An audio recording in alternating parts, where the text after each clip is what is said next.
A journey to one Africa.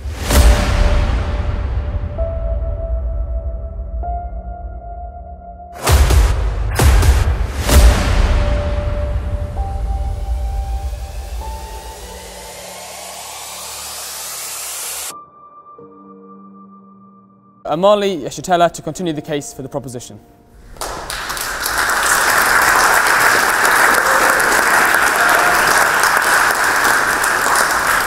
Mr. President, ladies and gentlemen, I have only recently come here from the United States of America.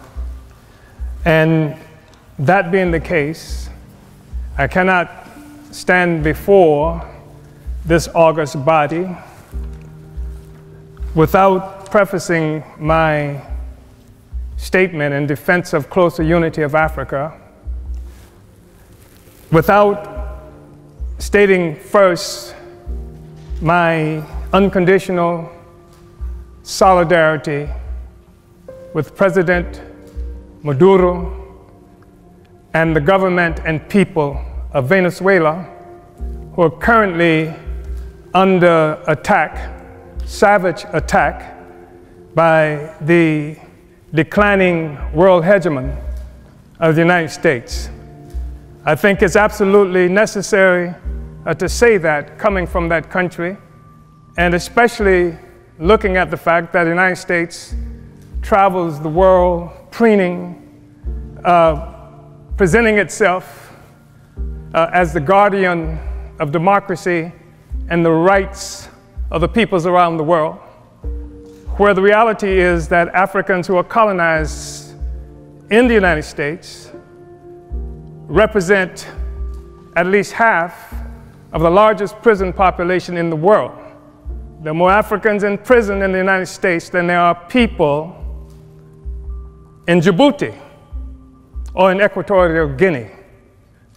And so we find it very difficult, also recognizing that by their own estimates, it would take 228 years for the income of Africans colonized in the United States to equal that of the colonial white population.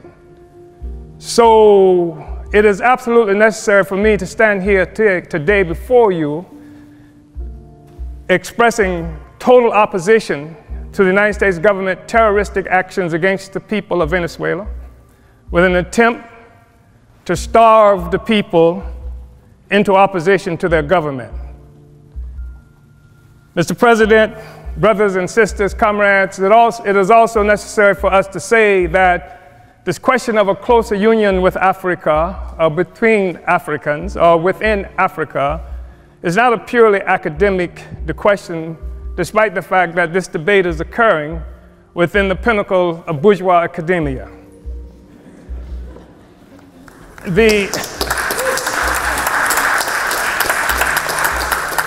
That there is a natural, historical inclination for Africa and African people to be united, which is one of the reasons I am here today. The truth of the matter is that this discussion about the unity of Africa, union of Africans, started much earlier than any incursion, as it might be characterized, of China or the Trump administration into Africa.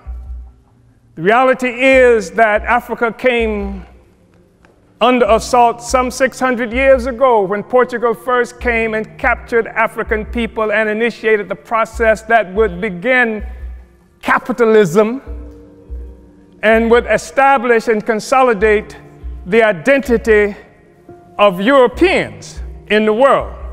It is a reality that capitalism rests upon a foundation of African slavery. Africans were first capital. And in order for this to occur and to last, it was absolutely necessary to keep African people divided so that we could not resist this horrible incursion on Africa that continues up to now. I think it's important to be able to say that. I think that we have to say that we've seen example after example by African people to unite. We've seen what used to be warring tribes in this geographical terrain that we occupy at this moment, able to achieve a sense of sameness that people refer to as nations, founded on a common economy that came from slavery and colonialism. This is the basis of the unity that we see. If there is a problem with the European Union today, it is because the foundation, the economic foundation of capital, of imperialism, is being stressed by the struggles of the oppressed peoples of the world to take back their resources from this parasite that bleeds Africa, that bleeds the world, that bleeds Afghanistan, that bleeds the people of Yemen who are dying by the thousands even as we have this discussion. This is the basis of a Brexit. It can't stand together anymore because the host is rejecting the parasite, and it's creating crisis throughout Europe and throughout the imperialist world.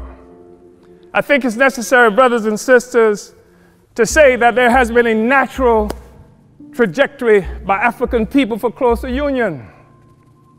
We know that we're talking about having this discussion in part because in 1884-85, Europeans sat at a table in Berlin, Germany, not a single African there, and carved up Africa into the territories that we now sometimes call countries and illogically refer to as nations. Africans didn't do that. It was Europe that did that. It was Europe and imperialism that required Africa to be divided so that the resources of Africa, both human and material, true. We saw 100 years or so ago, Marcus Garvey organized the Universal Negro Improvement Association and African Communities Leagues that stretched across the globe. More than 11 million African people everywhere were connected to this. Africa for Africans, at home and abroad. That was the cry. Not Africans for Nigerians that didn't even exist until the British created it in 1915. And Flora Shaw, the mistress who would become the wife of Frederick Lugard, came up with the name nigger area. Not this false national consciousness that has been imposed on Africans around the world. So that when the Portuguese found shrimp on West Africa and then named it for the Portuguese word for shrimp, Cameroon, it is not true that they are shrimp despite the fact that the people call themselves Cameroonians today. It is a false national consciousness. The false national consciousness that created the American Negro, that created the Black Brit, the Afro-Swede. We are one Africa, one nation, and we must have closer union. But in order for that to happen, it has to be a revolutionary union. The Organization of African Union, created on May 25th, 1963 in Addis Ababa, Ethiopia, was part of an effort to circumvent efforts by Kwame Nkrumah to build a single union of African states. And instead, we come up with an Organization of African Union that codified the colonial borders that were created by Europe in 1884 and 85. We have to be able to break out of this, but it's going to take revolution in order to do this. African revolution in order to do this. African revolution that will destroy imperialism and the world economy that's responsible for the growing immiseration of the masses of people around the world. Uhuru.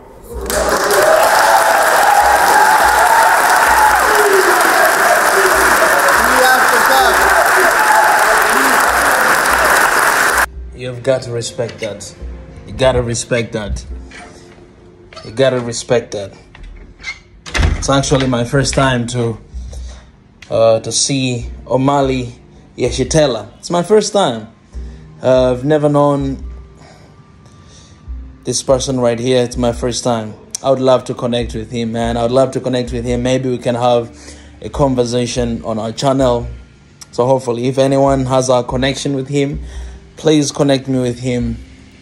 I think it's really amazing. Even the name Uhuru, it's in Swahili, which means freedom. So I'd really love to connect with him and to just have a conversation. Yeah, if you're connected to him, please hook me up, and it's gonna be amazing.